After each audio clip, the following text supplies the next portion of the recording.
I'm going to talk about 3 things I think that can help you get better that I've reflected on while snowboarding this weekend. Number 1, do one thing at a time. This applies to weight loss, exercise, diet, and snowboarding. So I get out here, I'm a beginner, and my friend says, sit down on the snowboard like you're taking a dump. Okay, so I try that, I get a little better.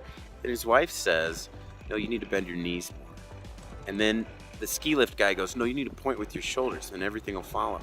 And I try all of it and I get worse, and I realized I just need to do one thing at a time. I'm a beginner.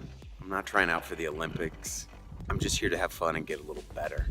So I think this is great advice. This is doctor advice, especially when you're trying to change habits, when you're trying to eat a little better. A big thing that I see a lot of people do, a lot of advice out there, is you're trying to do what these Instagram models do, what these professional bodybuilders, all these guys, that's their job. They do this stuff all day long. They've got all the time. They're not a working professional that has a real life. Put it in context of who you are and your goals. Keep it in that perspective. Don't beat yourself up for not maintaining the perfect diet for somebody who's trying to be on stage in a bodybuilding competition or performing like a Olympic level snowboarder, right? Feeling overwhelmed is a great feeling because it's a signal. It means you're doing too much. A lot of times just tweaking 1 or 2 things can really make a difference. And it's really guarding against that overwhelming feeling that's often paralyzing and the noise of so many different opinions online and from everybody else. Focus on one thing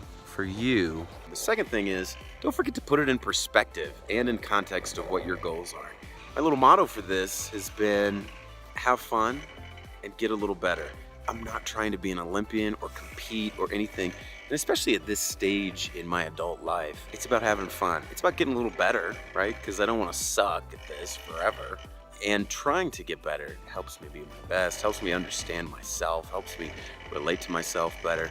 But it also keeps my mind occupied. I actually enjoy that, getting a little better at something and feeling competent. So that was my motto, put it in perspective with my goals and with the big picture. So out here, when we're doing this, and this is what I teach my daughter too, is have fun and get a little better. The final thing is how you talk to yourself affects yourself. Let me give you an example. When I'm going down these hills and I'm not doing very well, I get down on myself. Come on, buddy, yeah. You can talk real negative to yourself. It ain't gonna help you get better.